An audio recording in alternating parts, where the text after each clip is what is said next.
I have told this story many times, to Caspian himself. On the anniversary of the night, he tore the contract in half. And to the friends and neighbors who wondered how the most feared duke in 3 counties came to look at his wife, the way a man looks at the only lamp left burning in a very dark house.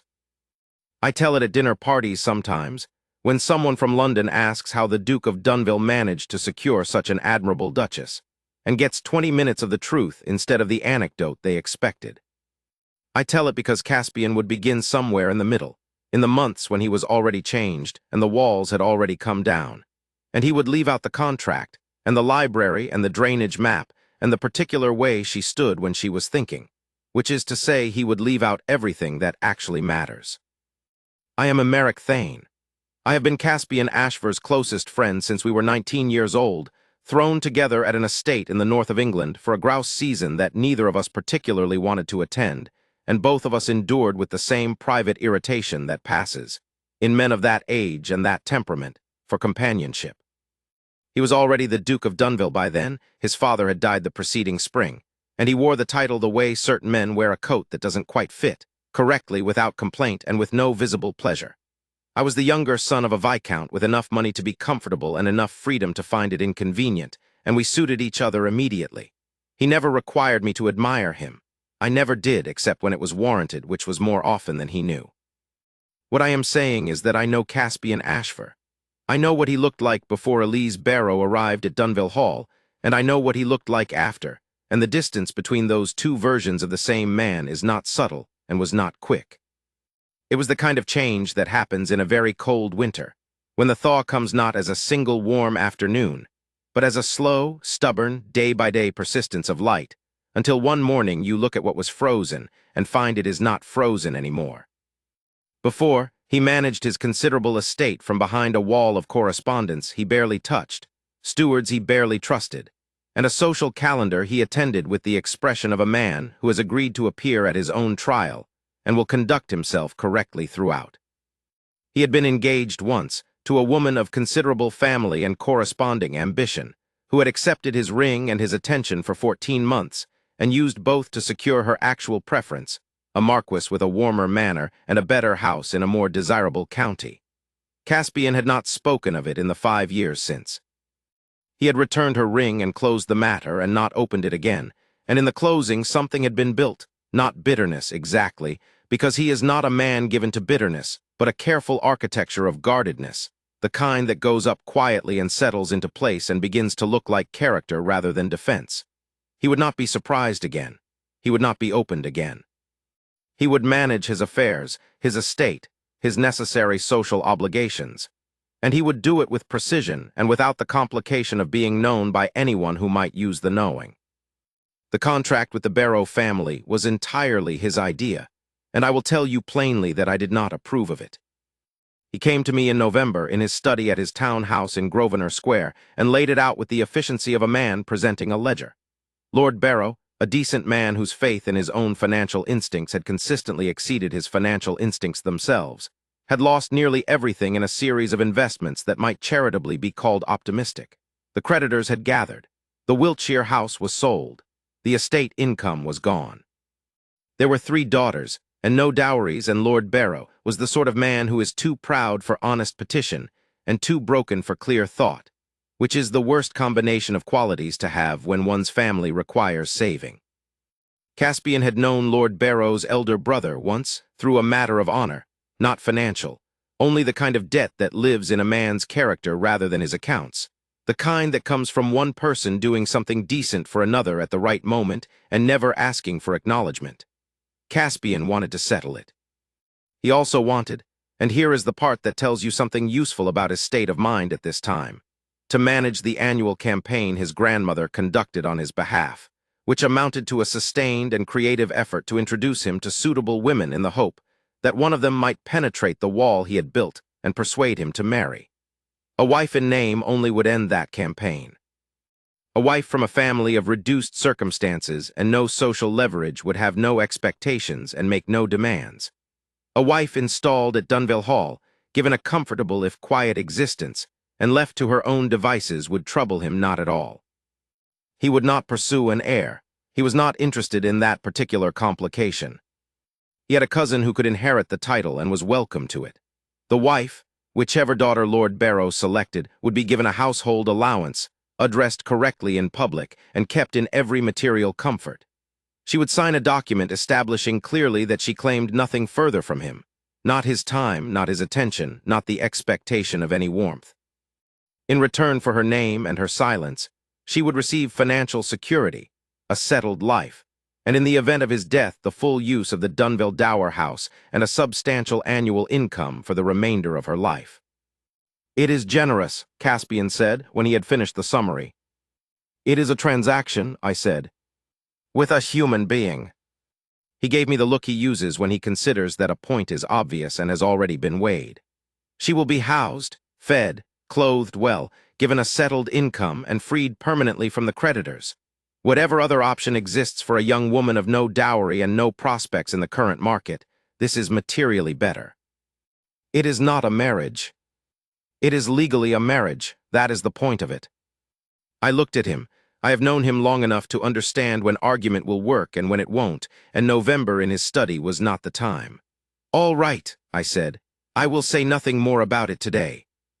"Thank you," he said, and poured the port. The daughter Lord Barrow sent was not the eldest. She was spoken for by a curate, a genuine attachment that Lord Barrow, whatever ruin he was navigating, had not been willing to disrupt. Nor was it the youngest, who was 17 and still in the schoolroom, and whom Lord Barrow, in a moment of the decency that had always been his most consistent quality, had refused to include in the arrangement at all. The daughter he sent was the middle one. Elise. She arrived at the solicitor's offices for the signing in a morning gown that had clearly been altered with considerable skill, let out at the hem, taken in at the waist, pressed perfectly, wearing her reduced circumstances with the manner of a woman who has decided that they are a fact to be managed rather than a shame to be displayed or concealed. She was 24 years old. She had dark eyes of a particular quality, still and direct, the kind that do not slide away from discomfort, and her hair was dressed with the economy of a woman who has learned to manage without a maid and has developed a competent system. She sat across the wide walnut table from Caspian and his solicitor, and she read the contract before she signed it. All of it, every clause, from the beginning. Slowly, Caspian waited. His solicitor, a man named Pemberton who had served the Dunville estate for decades, waited. I waited in the corner, where I had been permitted to sit on the grounds that I might be useful if questions arose, and because, though Caspian would not have said so, I believe he did not want to be entirely alone in the room with a young woman he was contracting to inconvenience. When Elise finished reading, she looked up from the document. She addressed Caspian, not Pemberton, Caspian directly. "The household allowance," she said. "Clause 7. It specifies that I may make purchases for the estate's domestic requirements without separate approval, up to a figure that the clause describes as reasonable but not stated. I would like the figure stated." Caspian looked at her. It was the look he uses when he has been surprised by a minor thing and has decided not to show that he has been surprised. A fraction of a second in which the arranged coldness shifts very slightly around a small genuine attention. £20 per quarter, he said. 30, she said. Your estate is, by all accounts, substantial. £20 per quarter for domestic management of a considerable household suggests either that the requirements are very modest or that you expect the difference to come from elsewhere. I will not ask you for additional funds outside what is specified in this document. I want to know what is specified. Pemberton made a very small sound. Caspian held her gaze for a moment that was not long but was complete. Then he said, 30 then. He looked at Pemberton. Amend Clause 7. Pemberton amended Clause 7. Elise waited. When the ink was dry, she signed, in a hand that was clear and unhurried without flourish. I watched Caspian watch her sign, and I thought, with the quiet conviction of a man who has known someone well for many years, this will not go the way he has planned. I was correct, though it took longer than I had estimated, and went further, and the road there was stranger and more incremental than any story about it can quite convey. We traveled to Dunville Hall the following week, Caspian and his valet Marsh in the first carriage, Elise and the small trunk that constituted the whole of her personal effects in the second, and me in my own conveyance, because I had accepted Caspian's winter invitation partly from friendship, and partly from the quiet certainty that whatever happened at Dunville Hall in the coming months was going to be worth watching. The hall is 3 days' drive in good November weather, and we had indifferent weather for all 3 days. Low cloud, intermittent sleet, and a wind off the moor that by the final afternoon had risen to something approaching a complaint. We arrived after dark, Dunville Hall emerging from the murk as it always does, gray stone, considerable size, the kind of house that is commanding in daylight and genuinely formidable at night. And it received us, as it receives everything without expression. The housekeeper, Mrs. Fenwick, showed Elise to her rooms. Caspian disappeared into his study within 20 minutes of arrival. I accepted a glass of port from the footman and sat by the fire in the west parlor and thought about what I had agreed to witness for the winter. In the first week, I saw Elise at breakfast, at dinner, and occasionally in the main corridors. She was precisely what the contract required: quiet, unobtrusive, unfailingly correct. She did not attempt conversation with Caspian beyond the necessary exchanges of courtesy. She did not make requests of the staff. She did not rearrange a single cushion or ask for a single thing to be changed. She moved through the house the way a sensible guest moves through a hotel, present, orderly, leaving no marks. Caspian looked at his arrangements with the satisfaction of a man whose apparatus is working as designed. I thought, wait. It was Mrs. Fenwick who told me first. She came to me, rather than to his grace, on a Tuesday morning in the 3rd week of November, and she told me in the tone of a woman who has managed a large and demanding household for the better part of 2 decades, and has learned to recognize useful competence when it introduces itself quietly at the door. "The new Duchess asked me yesterday afternoon," Mrs. Fenwick said, "about the tenants' ledgers." I put down my coffee. "Which ledgers?" "The full set. The northern parcels, the hill farms, the lane cottages, all of it. She asked whether they'd been reviewed since Martinmas." She paused in the way that means there is more. "They hadn't.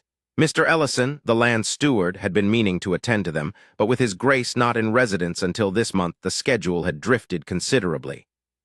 "And what did she do with this information?" "She asked to see them." "And Ellison gave them to her?"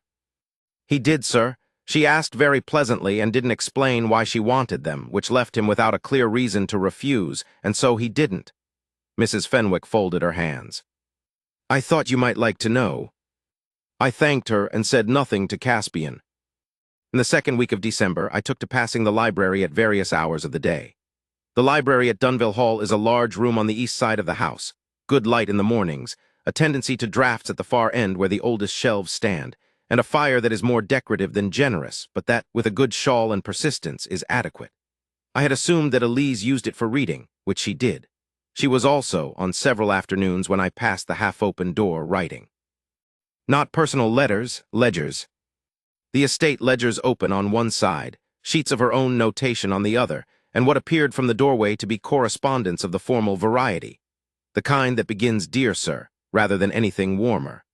The kind that requires a careful knowledge of the subject, a precise hand, and a working understanding of the matter being addressed. I did not go in. I did not ask her about it. She had earned the right to her private competence, and I had no wish to be the person who disturbed it before she was ready. By the 3rd week of December, 2 things had happened that Caspian knew nothing about. The first, the northernmost tenant farms, which had been short on winter grain by an amount that would have meant real hardship by February. The kind of hardship that begins with cold nights and empty cupboards and progresses, if left unaddressed, to illness and worse, were no longer short. A letter from the estate, formal in language and addressed from the office of the Dunville land steward, had arranged a purchase at favorable rates from a supplier in the market town, charged to the household domestic account at a figure that fell within the £30 quarterly allowance Elise had negotiated at the signing, and logged correctly in the ledgers in a hand that was not Ellison's, and had a certain economy of style that I was beginning to recognize. The second, a dispute between 2 tenant families on the North Lane, a matter of drainage and water rights that had been simmering for 3 years and had recently escalated to the level of formal complaints and threatening letters, had been settled. Not by Ellison. By a meeting organized by the new Duchess, held in the old common hall of the northernmost farm, attended by both families, the parish vicar and Elise herself, at which a map she had drawn by hand from the estate's original survey documents had been produced, studied, and pronounced by both parties to demonstrate a solution so obvious and fair that neither side could find a sensible objection. The meeting had taken 2 hours. The vicar told me, when I found him in the village the following Saturday, that there had been tea, and that the map had been very clear, and that he had not seen a boundary dispute settled in less than a calendar year in 30 years of parish work. "The Duchess," he said, in the tone of a man choosing his words with some care, "is a very methodical woman." "She is," I agreed. "His Grace is aware of her activities." I considered this. "Broadly," I said, which was a form of lie so diplomatic as to be practically a language. I walked back to the hall thinking about clocks, and what they run toward, and the strange patience of watching something approach that is moving too slowly to see from moment to moment, and yet is moving, unmistakably, nonetheless. That evening I sat across from Caspian at dinner and studied his face while he discussed with me the state of the East Road and a letter he had received from a neighboring landowner that he found presumptuous. He said the estate was in reasonable order for the season. I said I was glad to hear it and wondered what he would think if he looked in the library ledgers. I did not say this aloud. Christmas came and went quietly. Caspian attended church in the village on Christmas morning, accepted the carol singers at the door with the grave courtesy he extends to all obligations that are traditional rather than personal, and returned to his study by early afternoon. On the 26th of December he found on his desk, placed there by no hand he had directed, a document of 3 pages, neatly written and precisely organized, summarizing the estate's winter management from the 1st of November. The grain purchase, the drainage resolution, the 2 contracts scheduled for road repair in March, the reorganization of the storage register in the east barn, and a note in the same plain and careful hand at the bottom of the 3rd page. I have tried to do all of this without troubling you, as the contract does not require you to be troubled, and I did not want to ask for permission I wasn't sure was mine to ask. If I have overstepped, I am sorry. I know only one way to be useful, and I found work that seemed to need doing. He came to find me. He came with the pages still in his hand, and he sat down across from me in the west parlor without preliminary, and he put the pages on the table between us. "You knew," he said. "I suspected for some weeks. I did not ask her to stop." He was quiet. He is a man whose expressions are considerably more managed than most people's, something he has developed over years of being observed in rooms where being read is a liability. But I have 20 years of reading him, which gives me access to the regions of the face that the management doesn't quite reach. What I saw in those regions was not irritation, which is what I had expected. It was something more unsettled, more alive in a way he clearly hadn't prepared for. "The drainage dispute is genuinely settled," he said. "Since the 3rd week of November. She organized a meeting with both families and the vicar, made a map. There was tea. She made a map. From the original survey documents. They're not well organized, apparently. She has reorganized them." I paused. "The filing system in the Lower East Cabinet is now considerably better than when we arrived." He looked at the pages again. He read the last paragraph, the one about not troubling him, about knowing only one way to be useful, a second time. "She should have come to me," he said. "Why?" I said. "The contract doesn't require her to report to you. She is not troubling you," she said so specifically. He looked at me with the expression that means he has heard an accurate thing that irritates him by being accurate. "The estate management is properly my concern. And the grain purchase was made correctly, the dispute is settled, the road contracts are scheduled, and the ledgers are in order. What exactly would you have said to her if she had come to you first?" He didn't answer this. He put the pages down. He stood up and walked to the window and stood there looking at the moor, which in late December is the kind of landscape that is very beautiful and very cold and gives nothing back, which may be why he finds it congenial. He stood there for a moment. Then he said, without turning, "She negotiated the allowance before she signed. She knew she would need it." "Yes," I said, "she thought it through." Another silence. I had not expected her to be this practical. "I know," I said. "I believe that is rather the point." He turned from the window. His face had composed itself back into its habitual arrangement, but there was something in it that hadn't entirely gone, a quality of attention, recently disturbed, not quite settled. "I'll speak to her," he said. He did that evening. I was not in the room, but Mrs. Fenwick was passing it with the coal, which at Dunville Hall amounts to approximately the same thing. What she reported to me afterward was brief. He had thanked Elise for the document and for the management of the winter situation. Elise had said it was no trouble. He had said that it was more than no trouble, that it was, and here Mrs. Fenwick's account suggested he had paused in the way that means he was choosing his words, that it was not nothing. That it was rather more than nothing. Elise had said, "I'm glad it was useful then." And that had been the end of it. But something had shifted. I want you to understand that the change at Dunville Hall did not happen in a moment or a scene. It happened in the way that very old and very cold things change, incrementally at the level of degrees, in places you can only see if you know where to look. By January, Caspian had begun appearing in the library in the mornings. Not announced, not explained. He simply arrived there with his own correspondence and settled himself at the large oak table by the western windows, which meant that Elise, established at the far end with the estate records, was now in the same room as him for the better part of each working day. Mrs. Fenwick told me about this with the expression of a woman who is not surprised by it, and is not going to say so. For the first several days, as best I could gather, they worked in silence. The room was large enough that two people at opposite ends of it constitute a kind of coexistence rather than a proximity, present, aware, not impinging. On the fourth day, Caspian asked her about the drainage map. He had received, through Ellison, a second boundary complaint from a different quarter of the estate, and the map she had produced for the first dispute had been mentioned in Ellison's summary. Could she locate it? She located it and brought it to the table's center, and he looked at it, and he asked her how she had established the scale, and she explained. He asked a second question about the survey documents she had drawn from. She explained that too. He asked a third question, and she answered, and then he asked whether the survey documents had been filed correctly before her reorganization, or whether they had been scattered across the lower cabinets in what appeared to be a broadly historical but practically useless arrangement. She said the latter. He said he had not been aware. She said that was understandable, as the documents were old, and the stewards had their own system. He said, a system that appears to have required 30 years to produce a conclusion. A map could settle in an afternoon. And she looked at him, not quite smiling, and said, 45 minutes, actually. The tea took longer. Mrs. Fenwick told me this had been the moment she decided that everything was going to be all right, though she could not have said precisely why. In February, Elise and I began taking afternoon walks together on the South Lane, which runs between the old orchard and the tenants' cottages, and is, in a Dunville February, bleak and beautiful in equal measure, and considerably better than staying indoors. She needed the air. I needed the exercise, and if I'm honest, the conversation. She is very good company, precise without being cold, capable of humor without requiring it, and possessed of the quality I value most in a conversationalist, which is a genuine willingness to think about the things one is actually saying rather than simply producing sounds in an agreeable register.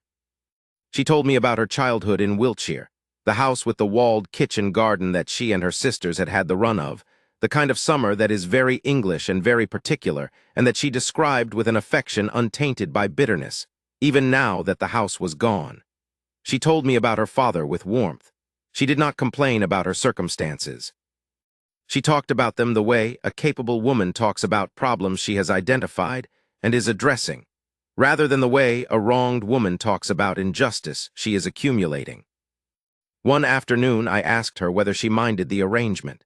She was quiet for the length of 3 careful steps, which in Elise means she is composing an honest answer rather than a polite one. Then she said, "I don't mind useful work. I didn't expect to find it here, but the estate is substantial and the stewards are stretched, and there was enough neglected management to occupy me through the winter and probably well into spring." She paused. "I don't mind the hall, it's a serious house. I respect serious houses."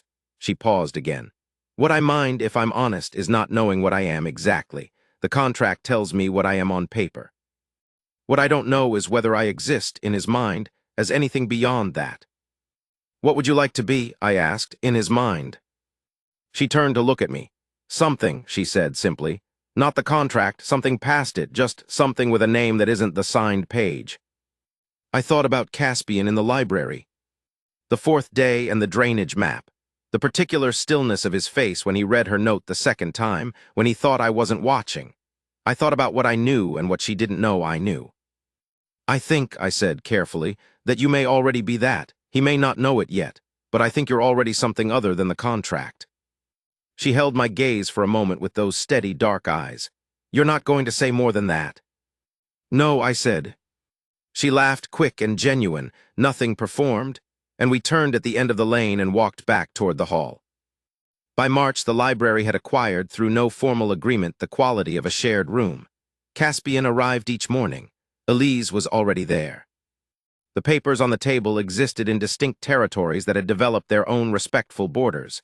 His dispatches and estate correspondence on the left side, her ledgers and the estate management files on the right. Between them, occasionally, something moved across the border. A document he needed that she had already located. A letter she was drafting in his name that she slid to his side for his approval before she signed it with his direction. He read every one of these letters. He told me once obliquely, in the way he has of discussing something without appearing to discuss it, that they were exactly what he would have said. That they were, in fact, better than what he would have said, in the sense that they produced the desired result with less language. I asked him who had been drafting his estate correspondence before Elise arrived. He said Pemberton's office occasionally, and otherwise himself, when he remembered to attend to it. I said, and how often was it attended to? He said, when required. I said, and the response rate from the neighboring landowners? He said, adequate. I said nothing else. I thought quite a bit. The dinner table had changed as well. What had been in November and December, a correct and largely silent meal, 2 people, and occasionally 3 performing the obligations of the shared table without the inconvenience of genuine exchange, had become, by February, something approaching conversation, and by March something approaching argument of the productive variety. Not the hostile sort, the kind that happens between people whose minds work, who have begun to find the other mind interesting, and who discover that disagreement is not a danger but a stimulant. Caspian argued positions with the sharpness of a man unaccustomed to being pushed and increasingly aware that being pushed was, if not precisely pleasant, something other than tedious. Elise argued with the careful deliberateness of a woman who has not often been given the room to argue, and is finding its edges with something like pleasure. I sat between them most evenings and ate my dinner and watched the cold in the room give, very slowly, the way snow gives, not in a rush, but in the patient, inevitable way of a thing that has been getting warmer for longer than anyone noticed. It was April when Caspian kissed her. I was not present. I am glad of it. What I have is 2 accounts of the same event from 2 people with very different relationships to what the event meant, which taken together constitute something closer to the truth than either one alone. Caspian told me about it in the manner of a man filing a report on an incident that has unsettled him, and that he is trying to process through the framework of logical analysis, which is the framework he has for everything, and which breaks down, predictably, in this particular category of incident. Elise told me while pulling up the first dead growth from the kitchen garden on a cold morning in late April, not looking at me, in the tone of a woman who is working very carefully through the question of what something means, and is not ready to conclude. What happened, as I understand it from both accounts, they had been in the library. There had been a letter concerning the eastern parcel boundary, a legal dispute of considerable complexity that had already produced several frustrating exchanges with the neighboring solicitors. Elise had located, in the reorganized estate records, a document from 60 years earlier that established the original survey agreement between the 2 estates and resolved the current dispute entirely. She had placed it in front of him. He had read it and said that it was exactly what was needed, and that he didn't know how she had known to look for it. She said she had been in the records for 2 months and had a fairly good sense of where the old documents were. He said that he had not understood until recently how much she had actually done in those months, and that he should have said so sooner. She said he didn't need to thank her. He said that he did. That thanks were owed, and not saying so was, and here both accounts agree on the pause, a failure of the sort he was not willing to continue. And then he touched her hand, briefly and deliberately, and she went still. Not with alarm, I want to be precise about this because it matters, with the particular quality of attention that a person produces when something unexpected has touched a place that they have been careful to keep away from the world. A stillness of the whole self. He saw it and it told him something, and what it told him led to the decision, and I use the word loosely, to kiss her. It was brief, it was correct. It was the kind of kiss that asks a question and waits for the answer.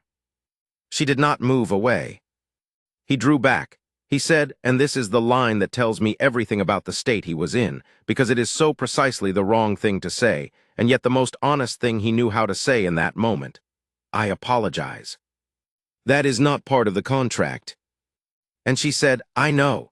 And she went on looking at him, not with permission, with the thing that is more powerful than permission, which is an open door. He did not know what to do with an open door. I could have told him that he didn't know what to do with it. 20 years of friendship has provided me an accurate picture of his relationship to open doors. He retreated through the nearest available closed one, which in this case was his study, and he stayed there for the better part of 2 weeks. He was present at meals, he was correct. He did not reference what had happened. He came to the library in the mornings and sat at his end of the table and worked, and Elise sat at her end of the table and worked, and between them the air was the temperature it had been in January, which is to say noticeably colder than it had been in March. She was, as she always is, composed. She continued with the estate correspondence. She continued the tenants' quarterly review. She continued the afternoon walks, though now she took them alone, and she came back from them slightly quieter than she had been. I noticed this. I noted it. I waited 10 days. This is, as I have said, a personal record. On the 11th day, I found Caspian in the stables at 7 in the morning, which is where he goes when his mind will not sit still.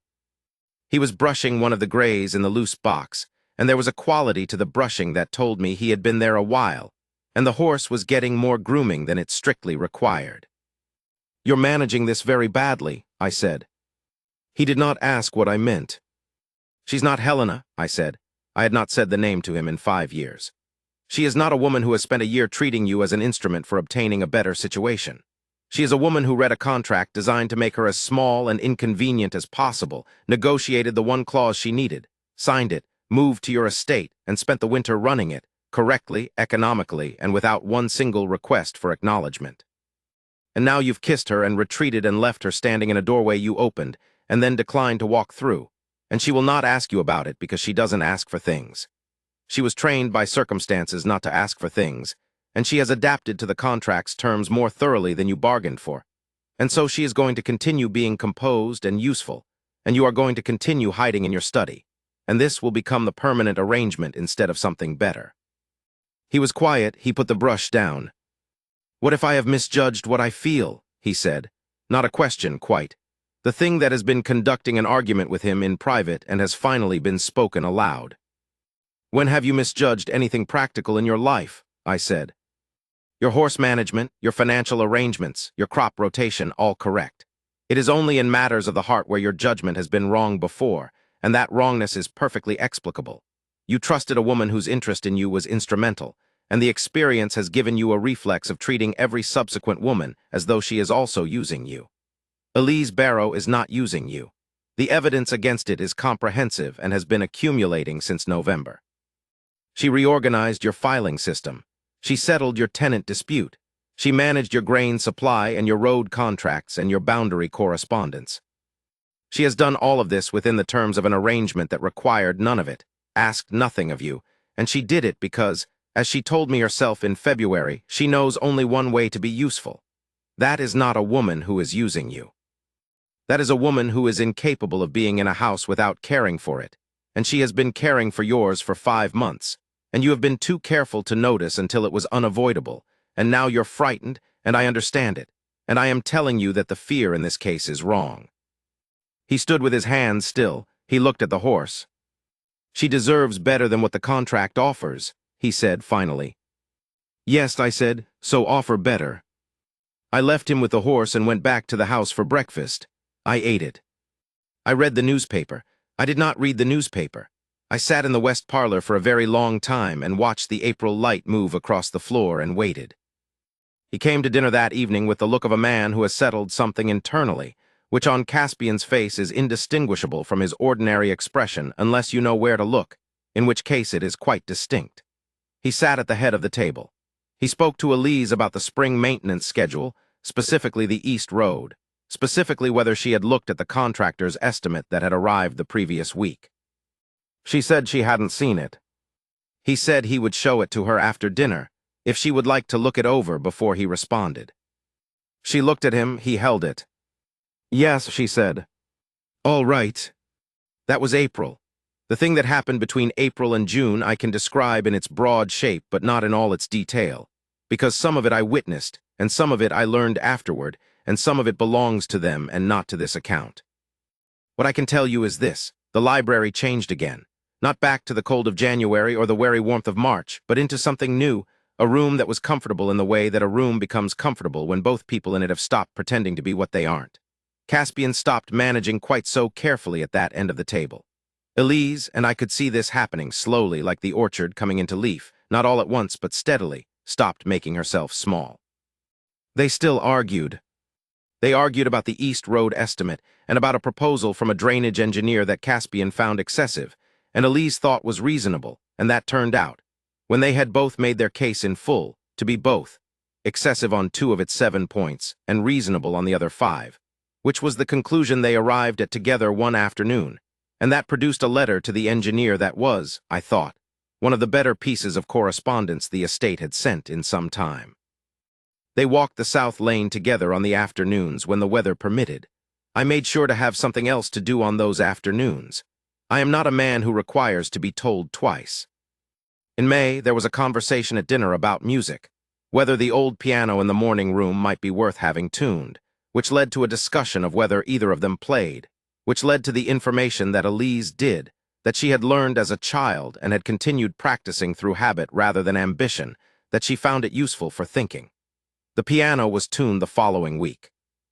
On the first evening after it was tuned, I passed the morning room and heard her playing, not performing, not demonstrating, but the quiet and intent kind of playing that happens when a person is alone with an instrument and not being watched. I passed on. Halfway down the corridor I heard, behind me, the soft sound of Caspian's study door opening, and then his footsteps, moving not toward the stairs but toward the morning room. I went to bed.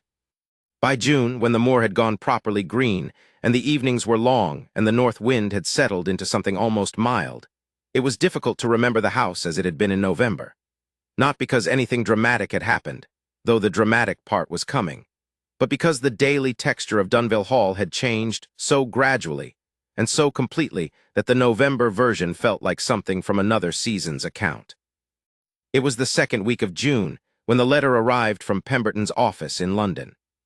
Caspian had requested it in April, as I would understand later, on a morning after we had spoken in the stables, when he had gone back to his study and thought through the problem with the precision he applies to everything and arrived at what he considered the correct instrument for the situation. The letter contained a legal document, a dissolution. Specifically, a dissolution of the original contract drawn in Elise's favor. The financial terms she had agreed to at the signing remained: the household allowance, the dower house, the settlement on his death, and were additionally secured by a further provision that would give her immediate access to an independent income from the estate's southern revenues, which was his addition, which was generous in a way that told me something about the state of his mind when he had asked for it. The document was, in legal terms, complete. She could sign it and be free. Free of the contract, free of the arrangement, free to leave with security and no obligation and no further claim on anything Dunville, including him. He brought it to the library on a Tuesday afternoon in the 3rd week of June. I was in the corridor when he went in. I did not plan to be there.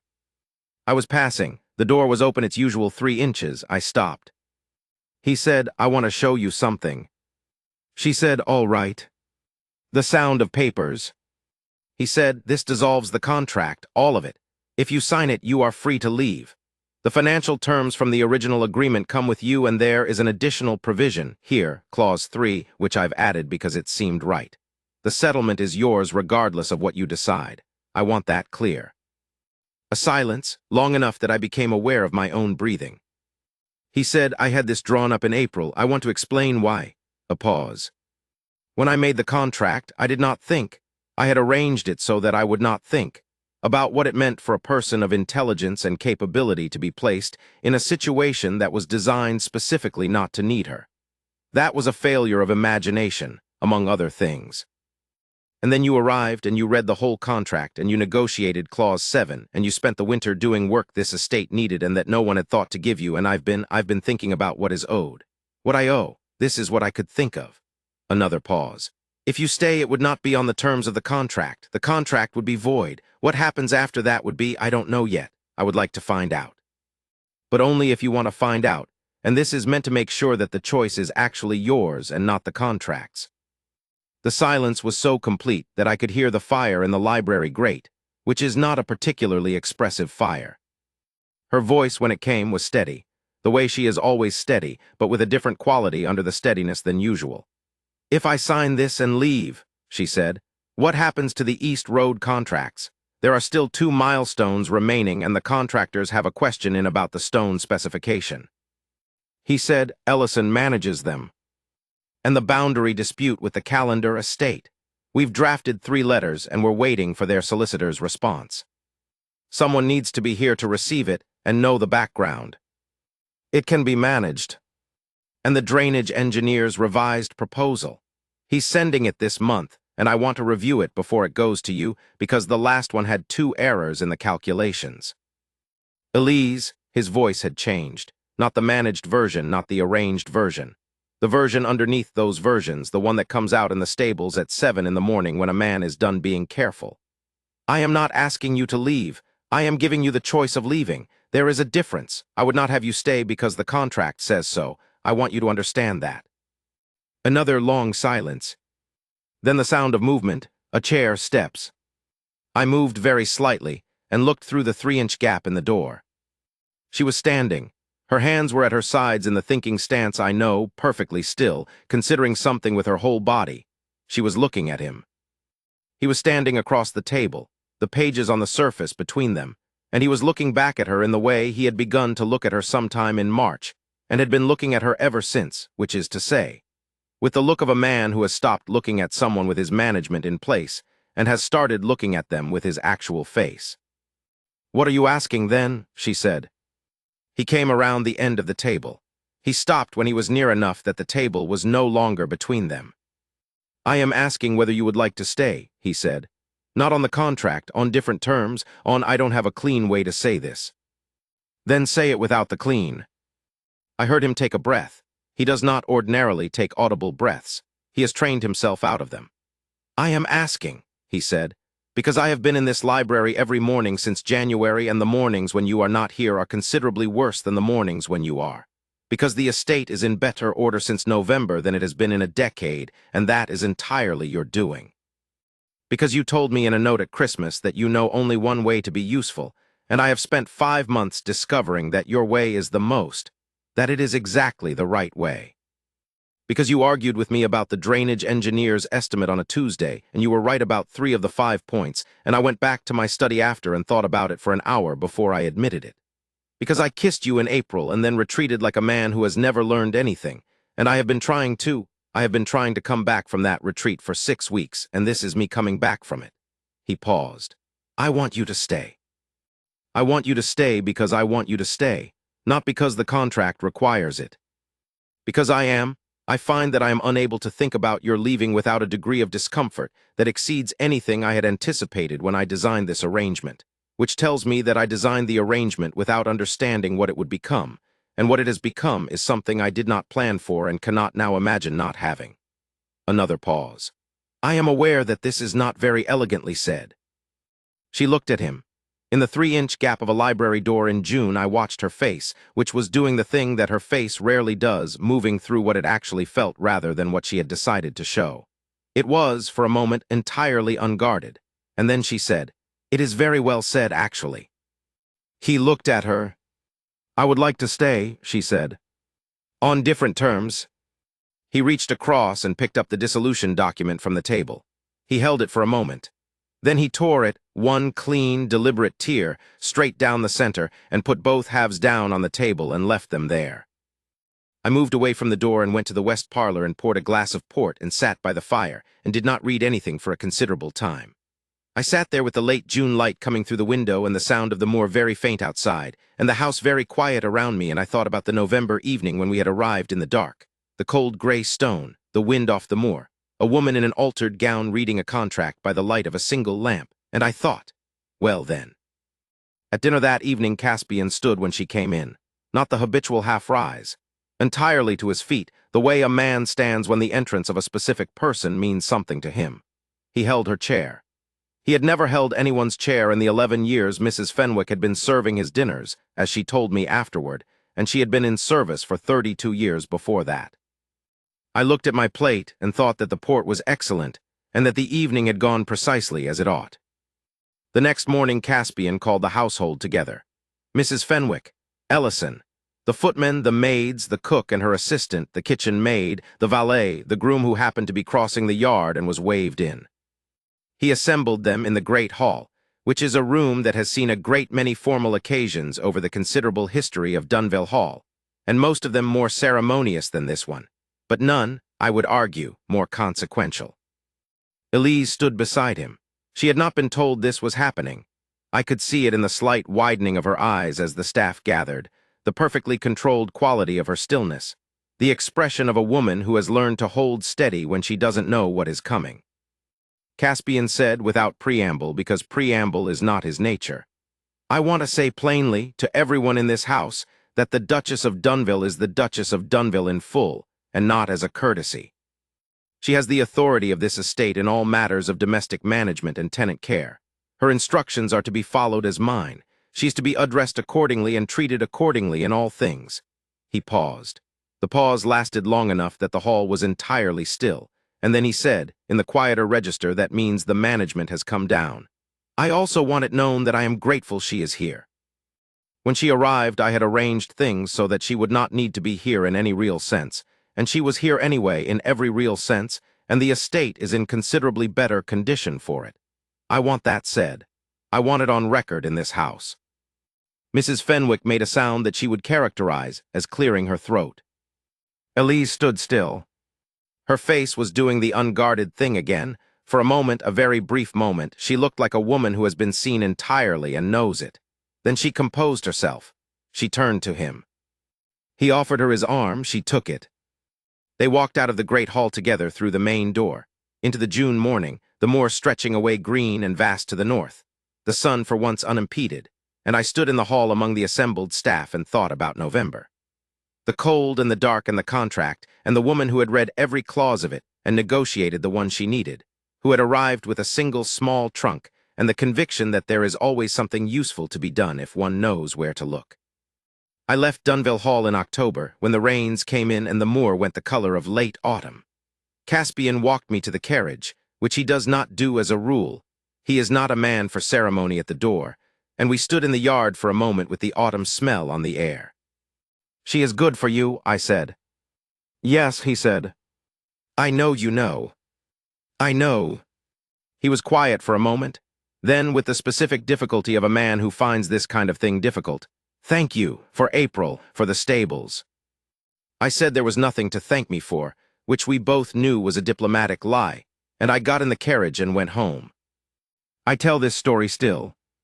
I tell it because Caspian, left to himself, would begin somewhere in the summer and leave out everything that actually made the summer possible. He would leave out the contract, and the £30 in Clause 7, and the drainage map, and the grain account, and the Christmas note, and the sound of a document tearing in a June library. He would leave out the part where he was a careful and frightened man who had arranged his world so that he could not be surprised, and was surprised anyway, slowly and thoroughly, by a woman who asked for nothing except the space to be useful and used it to quietly become indispensable. She is the Duchess of Dunville. She manages the estate with the competence she was born with and the authority she earned, and the warmth of a woman who found, in a contract designed to require nothing of her, in a house designed to accommodate her invisibly, in a man designed not to notice her, that she was noticed. Entirely and specifically noticed, not as the contract, as herself. And he is who he has always been, and it means something different now. Not the title carried correctly in a cold house, but the house itself, which is warm, which runs well, which holds in its library on any given morning a woman at the far end of the table with dark, steady eyes, and a pen moving across the page, and the quality, the irreducible, uncontracted, carefully chosen quality, of being exactly where she belongs. I have told this story many times, I hope to tell it many more. Let me tell you about the winter in more detail, because the winter is where the story lives and I have glossed it. The cold at Dunville Hall in January is a specific kind of cold, the kind that comes in off the moor and doesn't settle but circulates, finding the corridors and the east-facing rooms and the long gallery on the upper floor and making itself at home. The fires are large, but the house is larger. You learn in the first days which rooms are warm and which require an additional shawl and a certain philosophical acceptance of the season. Elise had learned this by the end of the first week. By the second week, she had also learned which of the kitchen staff preferred which tasks and would do them better if asked in a particular way, which of the footmen was reliable, and which was reliable only if given very specific instructions, and which of the upstairs maids was intelligent and underused. She had not yet done anything with this information. She was still in the phase of accumulating it. I know because Mrs. Fenwick told me, and because I began in the third week of November to pay closer attention. There was an evening in late November, a Sunday, I believe, because the church bells from the village had been audible across the moor in the afternoon, when I came down to dinner early and found Elise in the hall, standing before the great portrait of the first Duke of Dunville that has hung there since the house was built. She was not regarding it with the admiring awe that portraits of first dukes are meant to inspire. She was looking at it with an expression of moderate assessment, the way a woman looks at a piece of furniture that might be useful and might not, and she was holding a small notebook. I stopped at the foot of the stairs. "Making an inventory?" I asked. She looked at me. "Of sorts." She showed me the notebook, which contained a list of rooms with notes beside each one. "I'm trying to understand the house," she said. "The rooms that are used and the rooms that aren't. The staff are very well organized for the rooms that are used, but there are 3 suites in the east wing that I don't think anyone has opened since the spring, and the corridor outside them has a draft I noticed from the main landing. It probably needs attention before it becomes a problem." I looked at the notebook. The handwriting was very small and very clear. "Have you mentioned this to Mrs. Fenwick?" "I will, once I've finished understanding which problems are urgent and which ones can wait. I don't want to bring her a list of everything I've noticed all at once. That feels presumptuous." I thought about this. It is perhaps the least presumptuous approach I have heard of for addressing the deficiencies of a house one has just moved into. "I'm new here," she said, "and I came under particular circumstances. The staff are kind, but they are also watchful, which is sensible. I don't want to give the impression of arriving and immediately rearranging things according to my own preference, so I'm learning first." She closed the notebook. She looked up at the portrait again. "He has the same jaw," she said.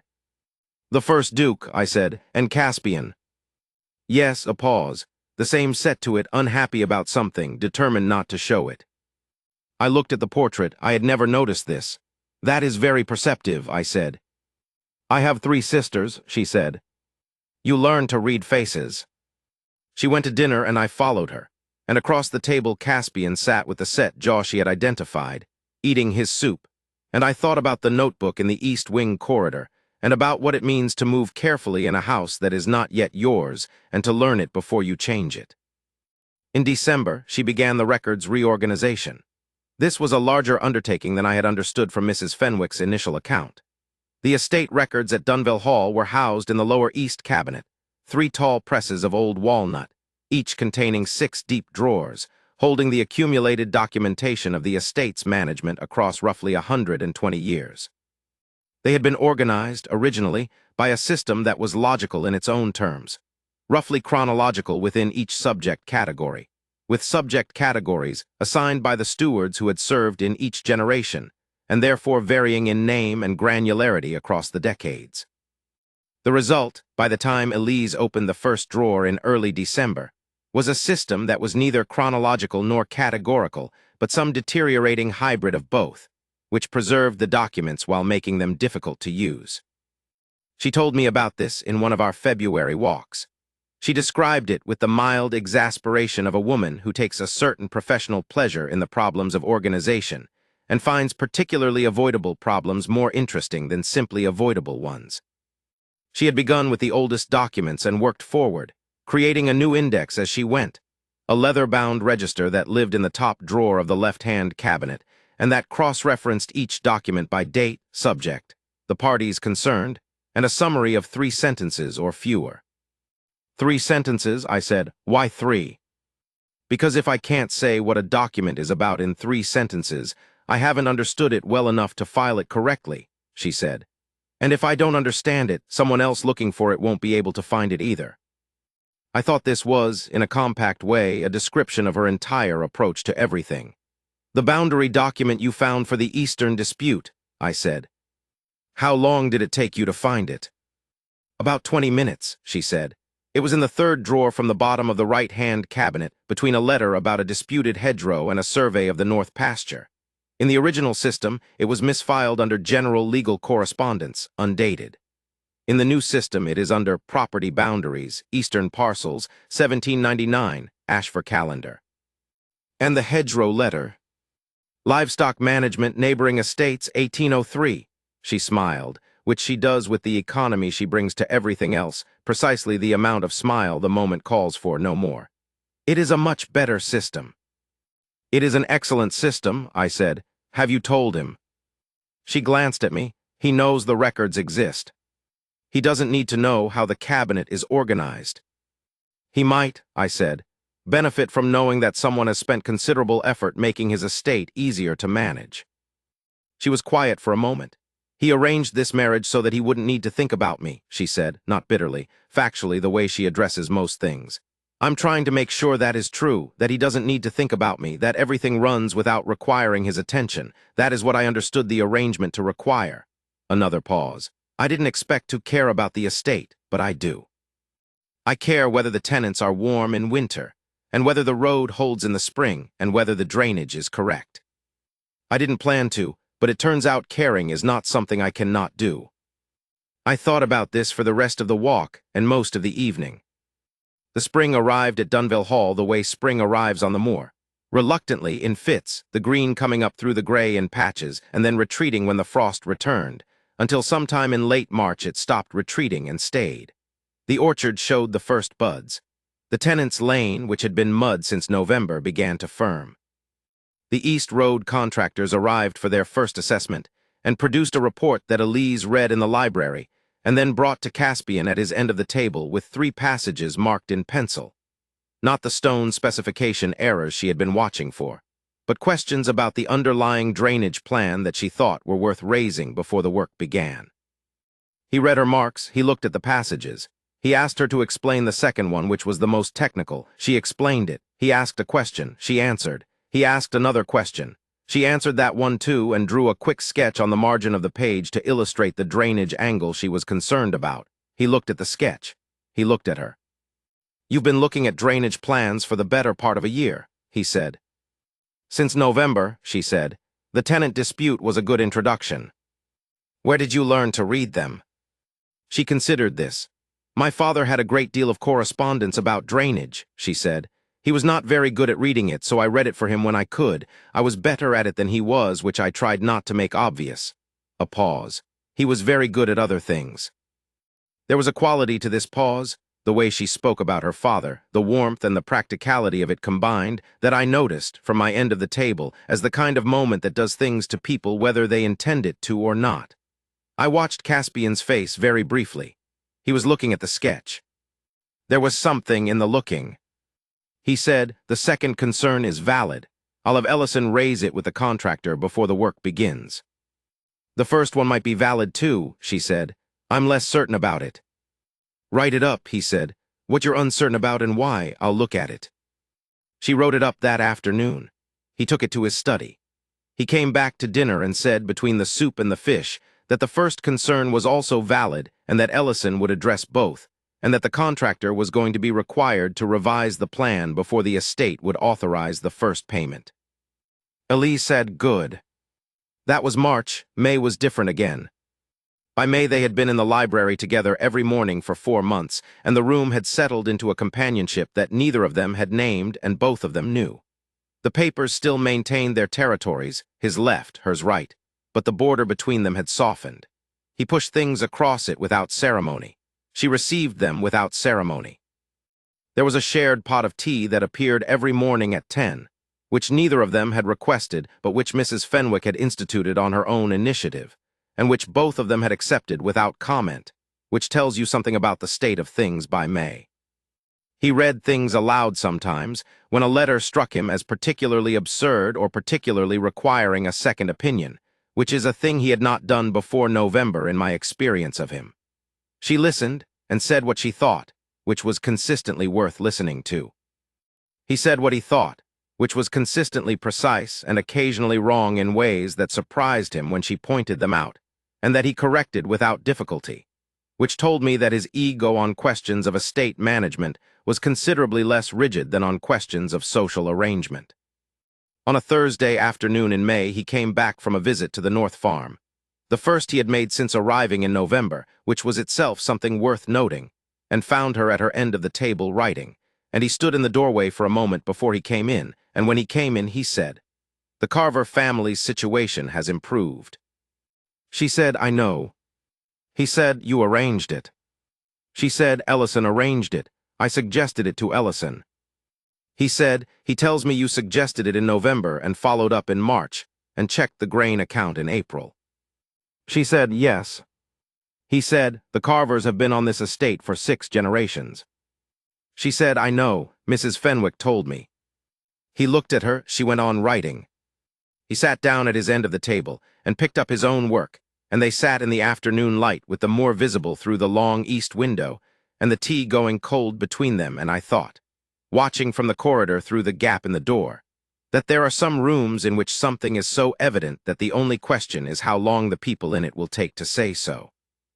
It took until June, but they said it, and the thing they said it with was the sound of paper tearing in a quiet room and the look on her face in the 3-inch gap of a library door and a man standing at the head of his household and saying, "I am grateful she is here.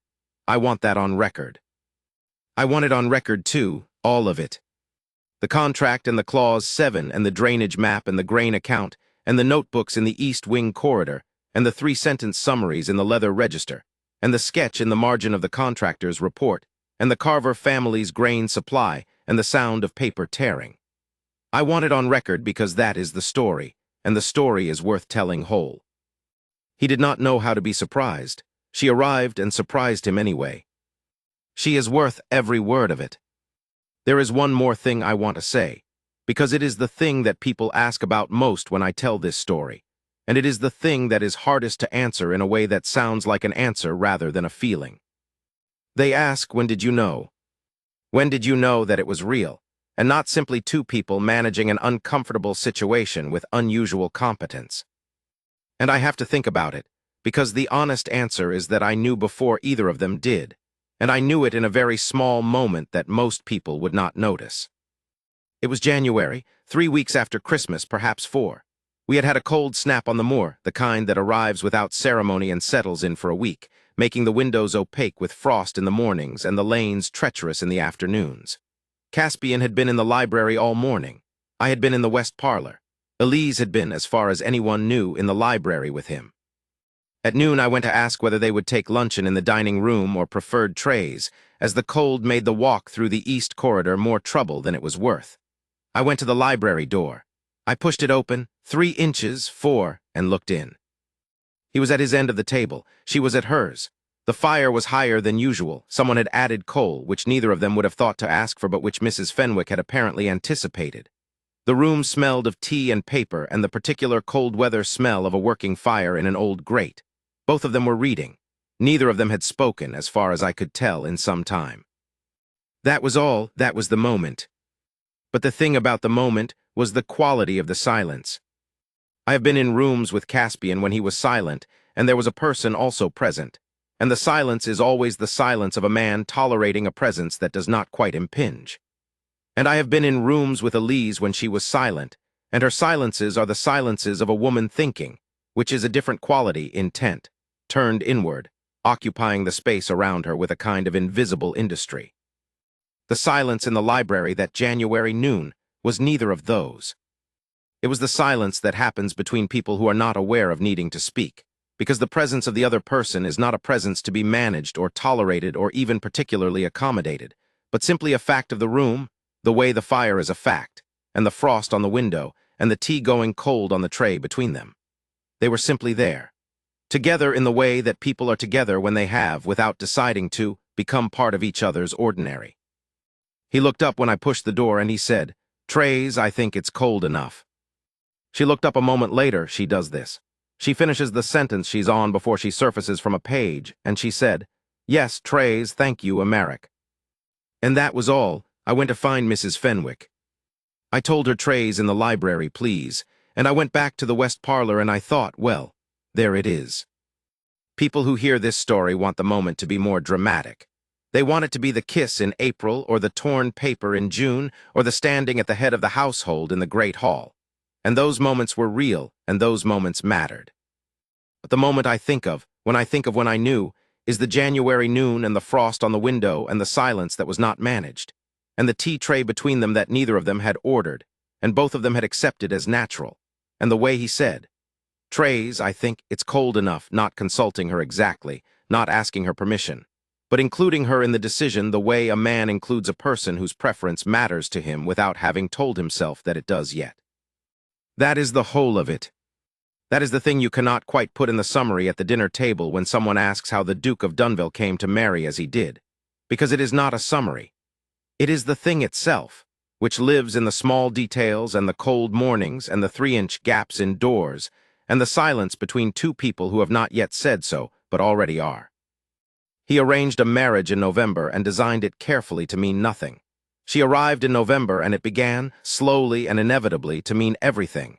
Not because she asked it to, not because she pushed or pursued or waited strategically for her moment, but because she is the kind of person who, placed in a house, makes the house better, and placed in a life, makes the life make sense. And there is no arrangement in the world that is cold enough or careful enough or legally specific enough to contain that quality and keep it contained. He learned this. It took him 6 months and the tender instruction of circumstances, which is the best kind of teacher even if it is not a comfortable one. He learned it in the ledgers and the drainage map and the grain account and the note at Christmas and the library in January and the April kiss and the June afternoon with the document in his hands that he tore in half, because the correct instrument for the moment was not a legal dissolution, but a single clean act of deciding. He decided. She stayed. The estate is in good order.